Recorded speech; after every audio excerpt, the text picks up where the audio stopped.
Donc, lorsqu'on m'a proposé de développer le sujet unité des chrétiens dans une société postmoderne, je me suis demandé qu'est-ce qui est à même de nous apporter une solution. Je vais parler des pères, mais très indirectement. Je vais donc parler de ce mouvement philosophique qui a vu le jour en Russie. On va voir sa genèse, comment il est apparu, et pourquoi ce mouvement, qui est connu aujourd'hui surtout pour ses très pâles icônes, qui sont ceux qui souhaitaient autour de l'Empire russe une unité du monde slave, ça ne pas du tout mon sujet. Il y a deux générations qui ont précédé, on pourrait dire, les penseurs politiques, et ces penseurs étaient des penseurs religieux. Et si je les ai choisis, c'est pour la raison simple qu'ils répondent à nos questions. Ils ont eu à se poser, tout comme nous nous posons aujourd'hui la question, comment penser l'unité de l'Église? Comment penser et quelle est la nature? En effet, l'Église ne va pas de soi.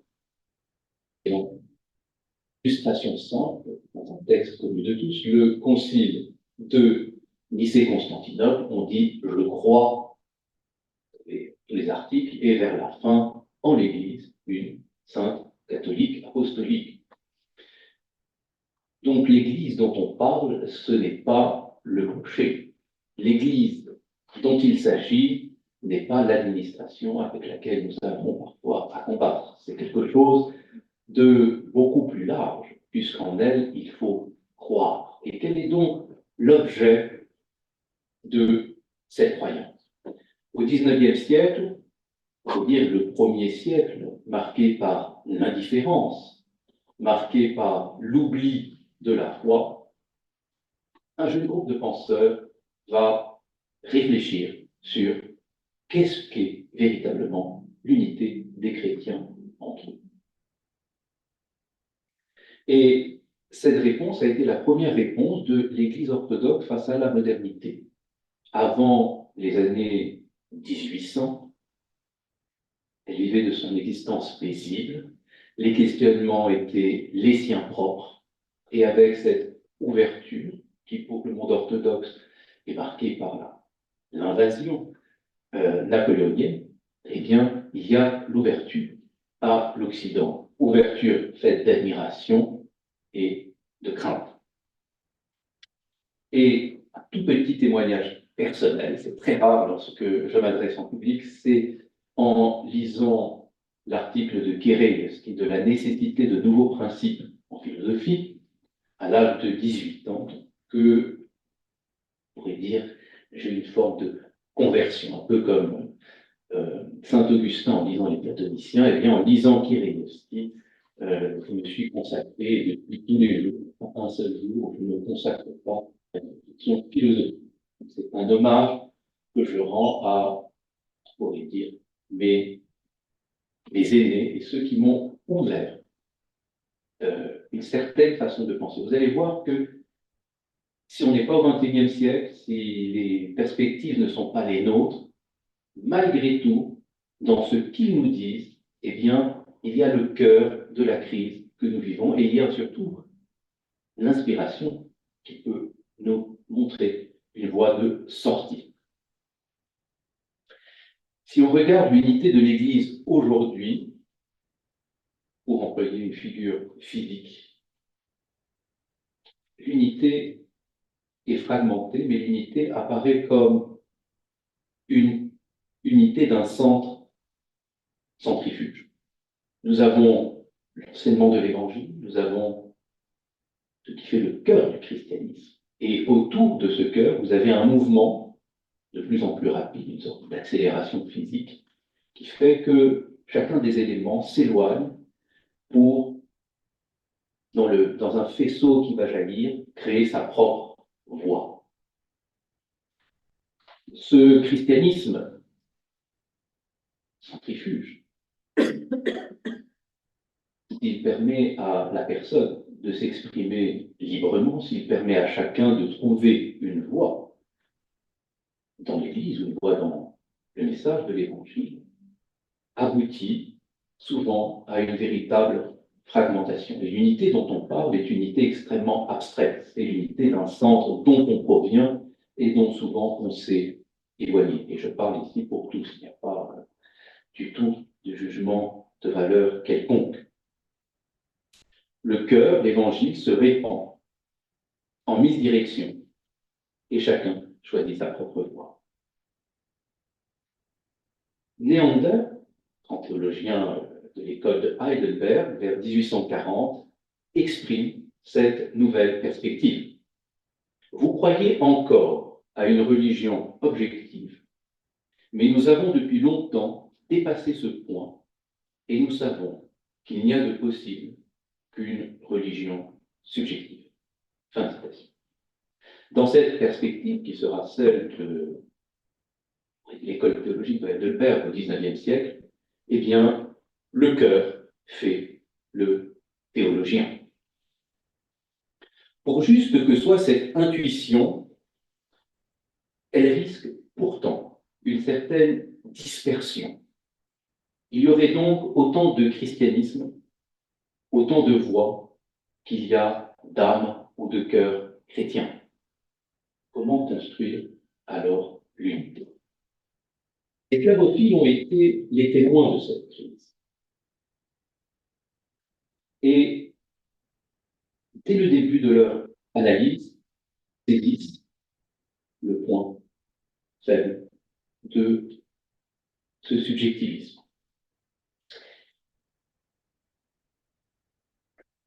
De quoi s'agit-il? Je vais donc d'abord parler du premier penseur, qui est Ivan Kireyevski. Nous sommes dans un monde qui n'est pas du tout le monde fermé de celui qui sera celui des slavophiles tardifs. Ivan Kireyevski est l'élève du poète Joukovski, traducteur d'Homère et surtout grand traducteur des poètes allemands, qui sera précepteur du futur Alexandre Ier. Il naît dans le milieu de la noblesse russe, moscovite, et est imprégné complètement de la pensée occidentale. Il en est même l'expression la plus manifeste. Lorsqu'il demandera la main à celle qui deviendra son épouse, eh bien, il reçut un refus. Ce refus fut à l'origine d'une pérégrination, celle d'Ivan Kireyevski à travers l'Allemagne. Joukovski, voyant que la tristesse du fiancé est telle qu'il faut l'occuper, et donc il suivra les cours de Hegel à Berlin en 1830, les cours de Ritter en géographie, et dans la même université, les cours de théologie systématique de Schleiermacher. Il raconte dans sa correspondance avec son précepteur, Joukovski, comment il prendra le café chez Hegel au milieu de ce cénacle d'intellectuels avec des jugements extrêmement caustiques sur chacune de ces personnalités. Mais c'est la suite qui va être à l'origine de la révélation, on pourrait dire, de Kireyevski. Il rencontre à Munich Schelling. Schelling est relativement peu connu en France. Il n'a eu en France aucune influence, et c'est pourtant le Schelling de Munich, donc le Schelling tardif, celui qui dépasse, on pourrait dire, la natophilosophie dont il a été pourtant l'un des grands maîtres, le Schelling qui recherche l'unité dans le divin, qui va marquer le jeune philosophe.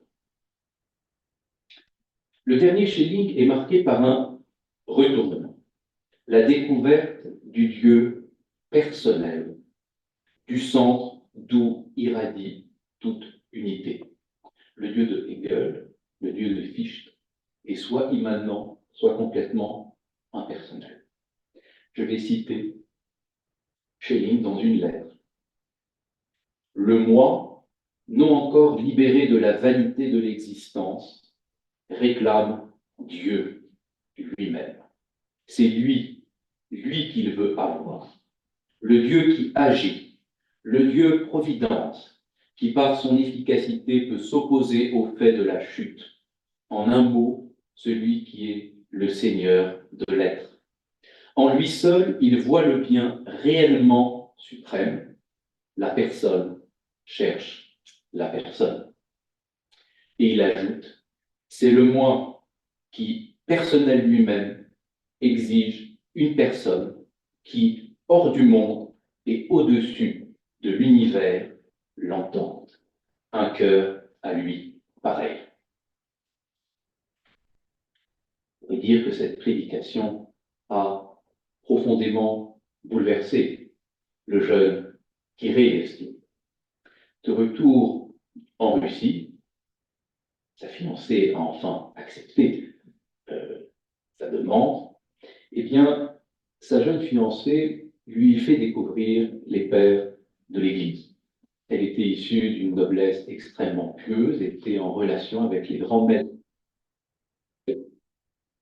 Et ce qui s'en moquait un tout petit peu au début, c'est dit, bon, quand même, je l'aime des gueules, c'est pas rien. Et petit à petit, pour s'être toujours à son épouse, eh bien, il se met à lire les pères. Et là, cette intuition qu'il a reçue en lisant Schelling, il va la développer à la lecture des pères. Surtout les pères qui ont écrit sur la prière, qui sont rassemblés dans le recueil connu sous le nom de Philotélie, pas Dorothée, Macaire d'Égypte, Isaac le Syrien. Et il développe une conception de l'être humain. Ceci est extrêmement important car avant d'unir les êtres entre eux, il faut certainement que l'homme soit uni avec lui-même. Et il y a là une anthropologie essentielle que va développer Kirillevski, qui sera reprise par Khomyakov, le cœur de notre sujet, et qui va permettre d'exposer quelle peut être l'unité de l'Église.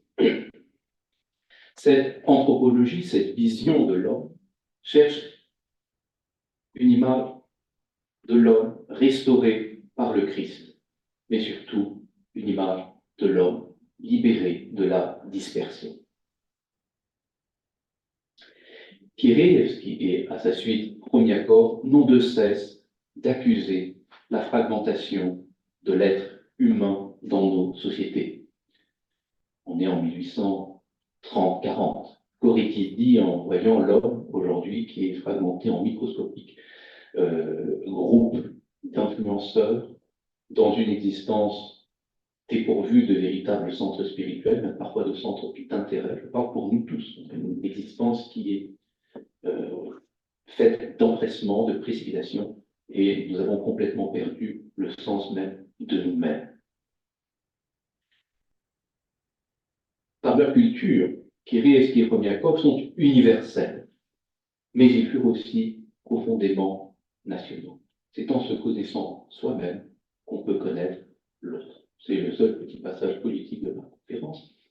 Le but final de toute nationalité, je parlais de la leur, mais c'est celle de toute personne, consiste à élever le particulier au-delà où la dignité est universellement humaine. Il faut partir du particulier pour s'élever à l'universel. Kirillevski constate qu'on parle souvent d'homme d'action, d'homme de pensée. Pour lui, il n'y a pas l'un sans l'autre. La prière du cœur, dont il sera un des disciples, cet enseignement, est justement la recherche de l'homme de retrouver dans son cœur son centre. Il lui faut trouver un plein équilibre des facultés, une unité spirituelle qui éclaire et redonne sens à l'ensemble de ses aptitudes, la foi, l'écriture, la famille, tous les deux. Il y a ici un mot russe qu'il est très difficile de traduire, c'est celui de tselnost. Il veut rétablir justement cette tselnost qui signifie à la fois l'unité et l'intégrité de l'être.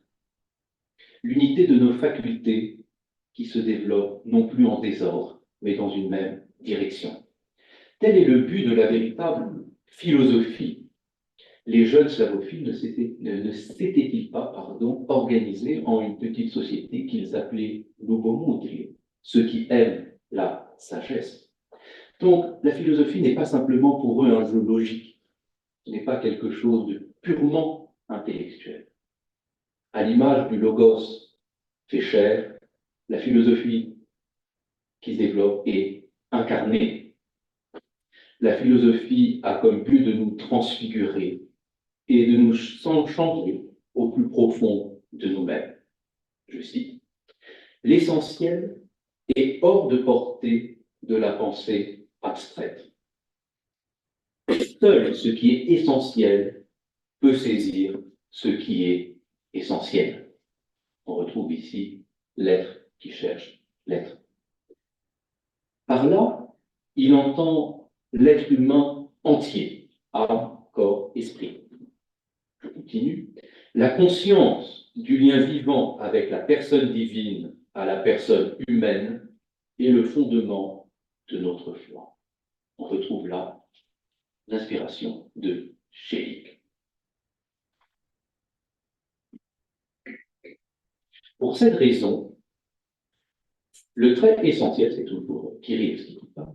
Donc, pour cette raison, le trait essentiel de la pensée du croyant est de rassembler toutes les parties dispersées de son âme en un faisceau unique afin de découvrir le point central de l'être intérieur, où la volonté et la raison, le sens et la conscience, le beau et le vrai, le sublime et le désirable, la justice et la bonté se fondent en une unité organique.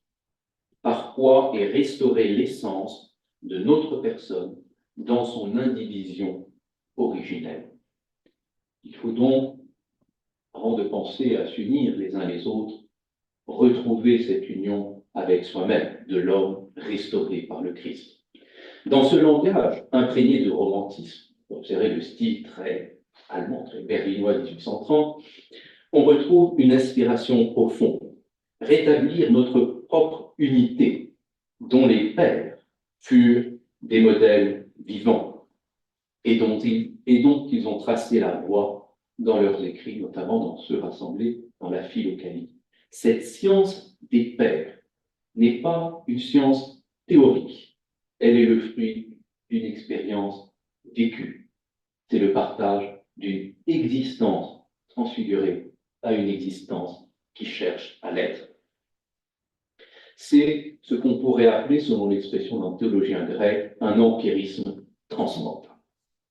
La leçon qu'il nous faut retenir est simple. Avant tout projet social, avant toute tentation d'unité spirituelle, politique, ecclésiale, il est indispensable de rétablir l'unité au sein de l'être humain lui-même. Des êtres désunis ne sauraient s'unir. Ce fut l'œuvre d'Alexis Chromiakov de placer l'héritage de son ami au cœur de ce qui sera son ecclésiologie. Chromiakov, tout comme Kireevski, vont être pris extrêmement tôt. Aucun des deux ne dépasse les 55 ans, poignant ces serfs dont il avait prêché la libération, qu'il trouvera la mort, en faisant le bien à son prochain, exactement comme Chromiakov lui-même. Chromiakov est une personne beaucoup moins cérébrale que Kireevski. Kireevski, c'est quand même un pur philosophe. Il parle de l'homme dans sa totalité, mais disons que la faculté intellective chez lui avait pris le dessus sur les autres. Chromiakov est un très grand poète, contemporain, jeune contemporain de la génération de Pouchkine. Il a écrit des tragédies, il écrira une très grande histoire, Némésis, jamais achevée, et il fut aussi philosophe, mais philosophe d'occasion, en ce sens qu'il n'a jamais développé de système, il a répondu souvent à des accusations faites contre l'Église de son époque. Donc nous allons rassembler ces éléments disparates, dont certains, et la plupart, ont été écrits par l'auteur en français. Justement, la polémique avec le monde catholique. le dialogue avec le monde protestant, tout se passe à Genève, et il sera le premier homme à avoir traversé à la nage le lac. En plus, c'est un sportif. Il a écrit en français dans le texte. Donc ici, pour guérir, si c'est ma traduction du russe, là, c'est pour la plupart des textes, à part les lettres, ce sont des exprimés dans notre langue, vous allez voir, de façon tout à fait honorable, comme la plupart des écrits. Je rappelle que Tolstoï, Guerre et paix, les 4 premières pages sont en français. Donc, Bulgakov questionne la conception de la vérité qui transforme l'être humain. Sans cela, pour lui, il n'y a pas de connaissance. On pourrait dire qu'il va mettre l'accent non plus sur l'être humain, mais sur la connaissance. Le terme ici doit être pris dans son sens biblique. Adam connaît Ève. Il va de soi que la connaissance n'est pas abstraite. Donc c'est une connaissance de l'être à un autre être. Donc pour Bulgakov, la connaissance est avant tout un dialogue. Mais on retrouve toujours justement cette dialectique qui était celle de Schelling.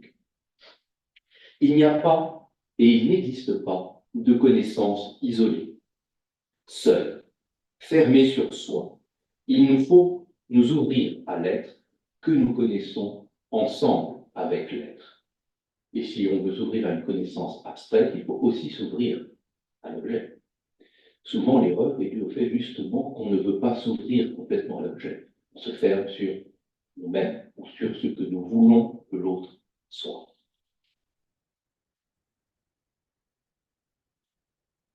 C'est la clé ioannique de la philosophie de Bulgakov. Je suis en eux et toi en moi, afin qu'ils soient consommés dans l'unité. Il y a un dialogue. L'unité est donc la rencontre libre à l'appel de l'amour divin. Mais qu'est-ce que peut bien l'Église dans cette rencontre? Et dire, ce sont de belles paroles. Eh bien, justement, Bulgakov va découvrir un concept qui est celui de savoir. Dans la traduction slave du credo, donc je crois en l'Église une sainte catholique et apostolique, Cyril et Méthode, ce sont eux, hein, parfaits hellénistes, se sont dit comment traduire le terme catholique. Le latin, c'était simple, on prend un texte du grec, mais là nous avons un monde slave qui n'a pas connu les études classiques, qui ne connaît pas encore Aristote. Rappelons que kata hollon, selon le tout, l'universalité, c'est un concept aristotélicien, concept insaisissable à l'âme slave. Non qu'elle ne puisse être universelle, mais qu'elle ne possédait pas cet héritage classique. Et justement, ils vont prendre Savone, ce qui est rassemblé dans la collégialité, intégré, concilié. Il va développer cette idée que justement l'Église, si elle est une, simple, et si elle est apostolique, elle est surtout, dans ce sens-là, catholique. Elle rassemble. Et pour rassembler dans l'unité, il faut justement qu'il y ait une libre réponse à cette Église, une libre réponse à l'Évangile, à la bonne nouvelle.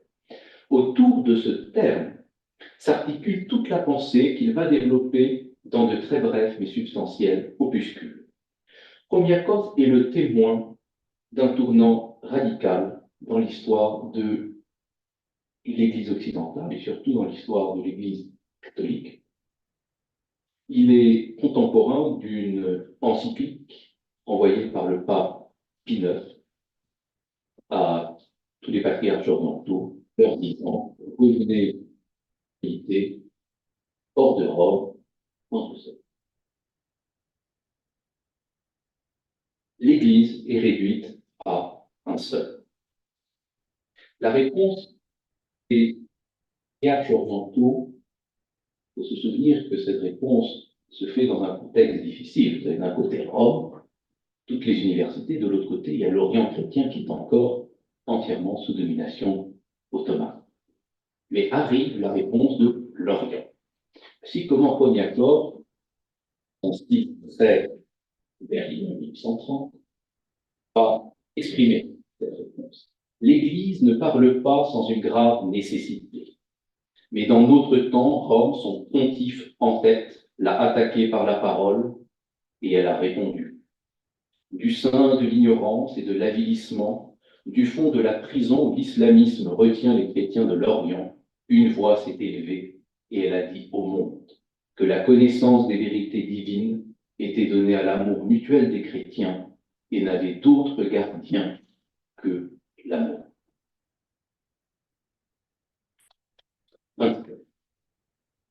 L'encyclique, aura des termes un peu plus sobres, dit, alors là je traduis, le vrai gardien de la piété, de la foi, c'est le peuple de l'Église, le corps dans sa totalité. Il n'y a donc pas de différence radicale entre Église, enseignants et enseignés.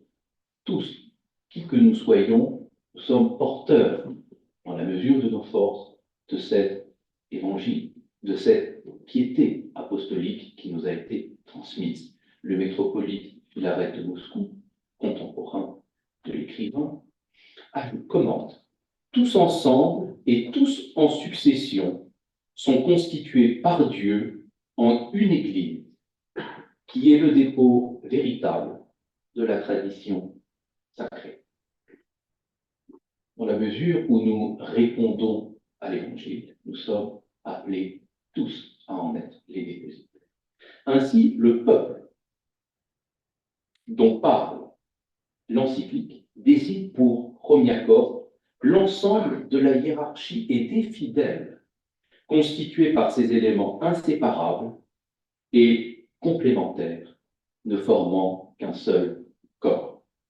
Romiakov rejette la définition de l'Église qu'un polémiste catholique avait donnée en répondant à l'histoire de Guizot. L'Église, c'est l'autorité. Au début, j'ai dit que si c'était aussi simple, est-ce que l'Église aurait été un sujet de croyance? L'autorité, c'est simple, non, pas de croyance en cela. L'Église, c'est l'autorité, a dit ce critique peu avisé de l'ouvrage remarquable de M. Guizot. Non, ni Dieu, ni le Christ, ni son Église ne sont l'autorité, qui est une chose extérieure. Ils sont bien plus que cela. Ils sont la vérité. Ils sont la vie du chrétien, sa vie intérieure, plus vivant en lui que le cœur qui bat dans sa poitrine et que le sang qui coule dans ses propres veines. Mais ils ne sont sa vie qu'autant que lui-même vit la vie universelle d'amour et d'unité de l'Évangile. Romiakov rappelle l'importance de l'unité de ce corps, qui se manifeste pleinement lors des conciles. Un problème surgit dans l'Église chrétienne, tous se rassemblent pour affirmer la foi chrétienne. Il faut avoir à l'esprit que dans de nombreux conciles, il y a eu aussi des signatures de laïcs, les moines n'étant pas ordonnés. Vous avez au 7e concile œcuménique plus de 700 signatures de moines, mais on en trouve dans d'autres, dans les actes conciliaires. Nul ne peut s'arroger le monopole de la vérité. Encore une fois, l'homme seul n'est rien. En cela, il voit ce qu'il appelle le fratricide moral de l'Occident à l'égard de l'orthodoxie. Dernière citation, c'est toujours en français dans le texte.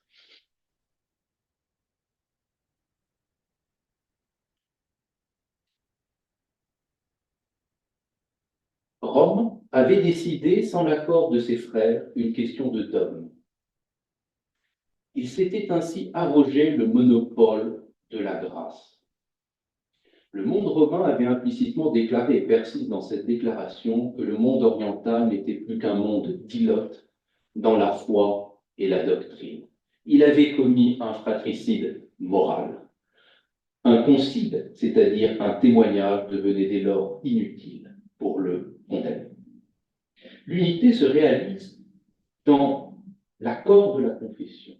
Il y a ici une phrase de la divine liturgie qu'on célèbre tous les dimanches, de Chrysostome, qui est, avant la consécration, aimons-nous les uns les autres. Pourquoi? Afin que dans un même esprit, dans une unité d'esprit, dans un même cœur, nous confessions. En effet, il ne peut y avoir d'unité en dehors de cet amour.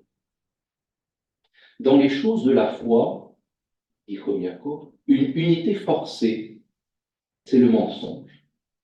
Une obéissance forcée, c'est la mort. Mais cela va plus loin. C'est dans cette unité que se réalise notre salut. Souvenons-nous, l'homme ne peut être seul. Je cite. Quand l'un de nous tombe, il tombe seul. Mais nul ne se sauve lui-même. Celui qui se sauve dans l'unité du Christ, dans l'Église, comme un de ses membres et en union avec tous ses membres.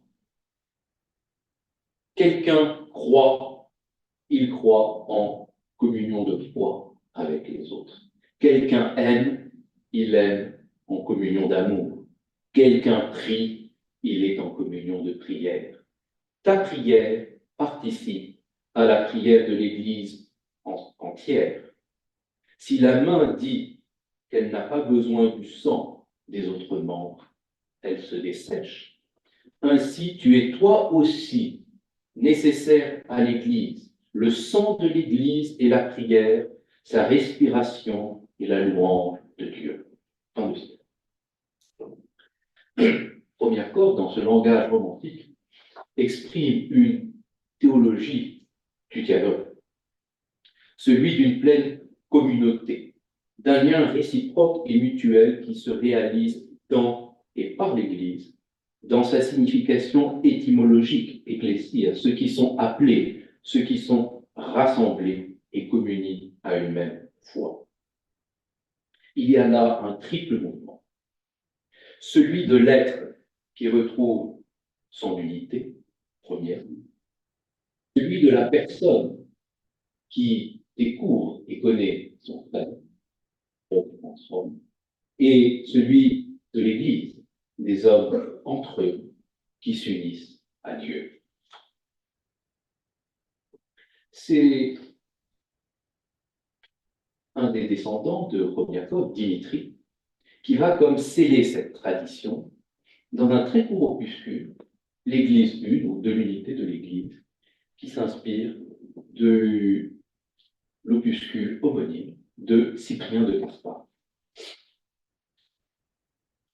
Il énonce l'amour et la couronne et la gloire de l'Église. Il ne s'agit pas pour lui d'un vain mot, mais de ce qui anime l'âme dans son union au Christ et dans son amour du prochain. Y a-t-il véritablement un amour lorsqu'on se force à faire quelque chose, si ce n'est un sacrifice? Et dans ce cas-là, on se sacrifie soi-même.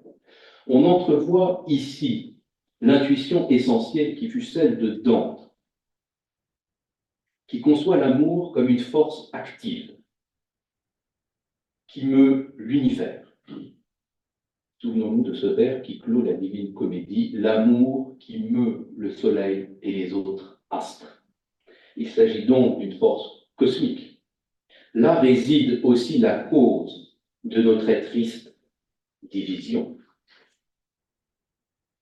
En interrogeant un sage sur les malheurs de son temps que traversait l'Église, nous sommes entre la prise de Jérusalem par les Perses et la prise par les Arabes. Sophronie donc demande, mais que se passe-t-il?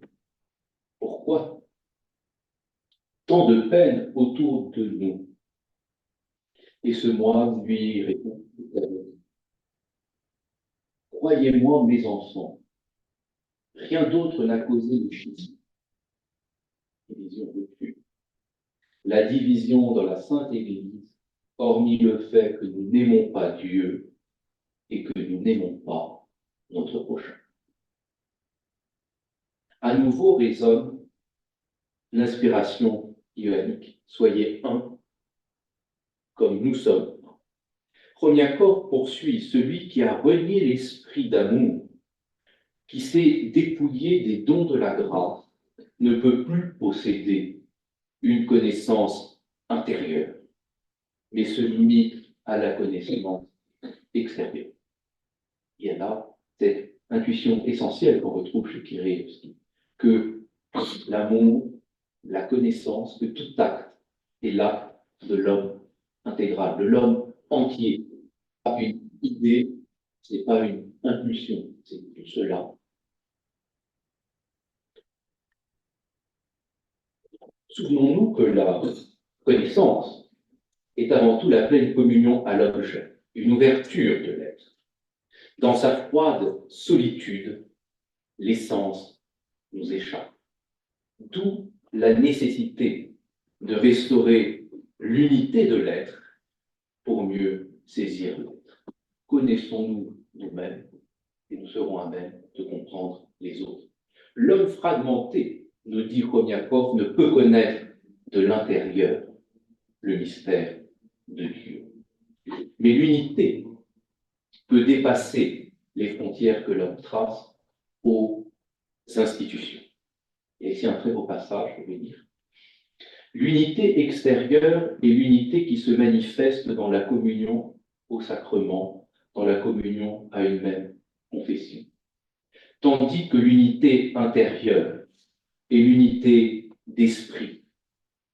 Beaucoup ont été sauvés sans avoir participé même à un seul sacrement de l'Église. Je donne l'exemple, on retrouve aussi dans la théologie catholique, des martyrs qui n'ont été ni baptisés, qui n'ont reçu aucun sacrement et qui décident de mourir pour le Christ.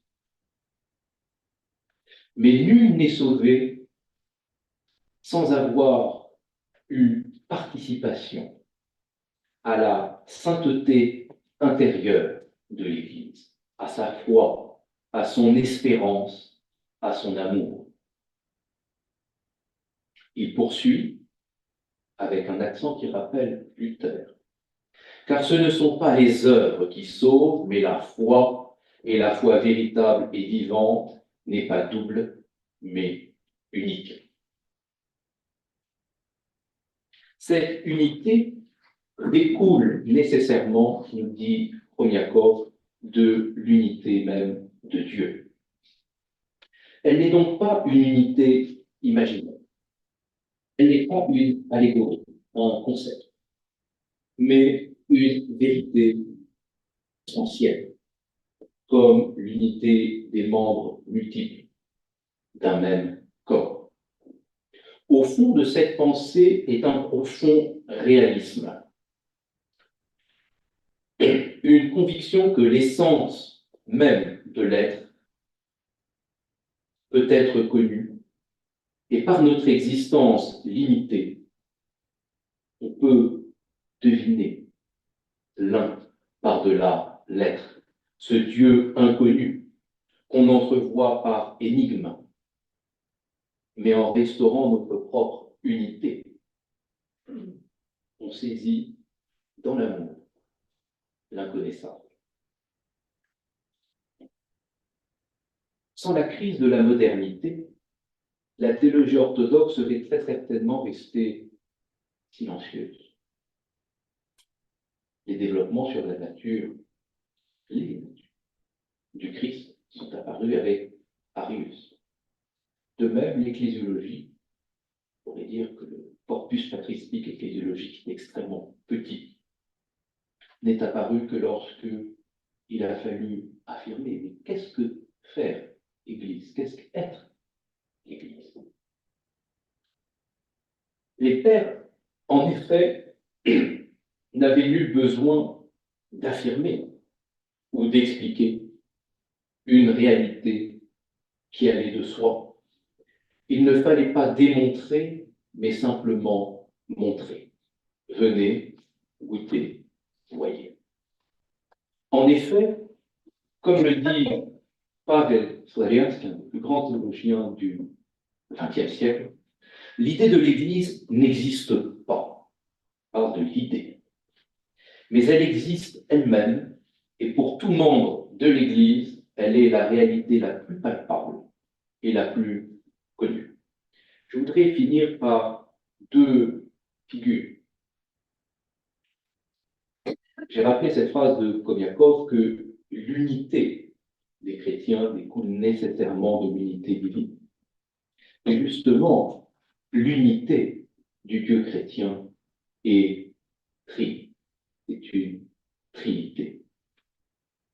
Trias kemonos, trois et un. Et il y a une figure de la sainteté russe lorsque le pays se libère après 3 siècles de joug tatar. Un monastère est créé, celui de la Lorde unique de Saint-Serge, qui existe toujours, à côté de Moscou. Et Saint-Serge, grand théologien, mais on pourrait dire dans la pratique, va faire bâtir une église au nom de la Sainte Trinité. Et en la faisant bâtir, il dit au moine, je veux qu'en la voyant, compreniez comment il faut que nous soyons au cœur même de la nature divine, en personne, une essence, que réside le mystère ecclésiastique. Et je termine par le commencement. J'ai parlé de la force centrifuge. Et il y a une très belle figure dans la patristique, justement, Abba Dorothée, un saint de l'école de Gaza. À l'époque, Gaza était un haut centre de philosophie. Il y avait même un dialogue platonicien, aîné de Gaza, écrit sur l'immortalité de l'âme. Eh bien, Dorothée de Gaza offre la figure qui peut synthétiser tout ce que nos slavophiles nous ont appris dans ce court excursus. C'est celui justement d'une unité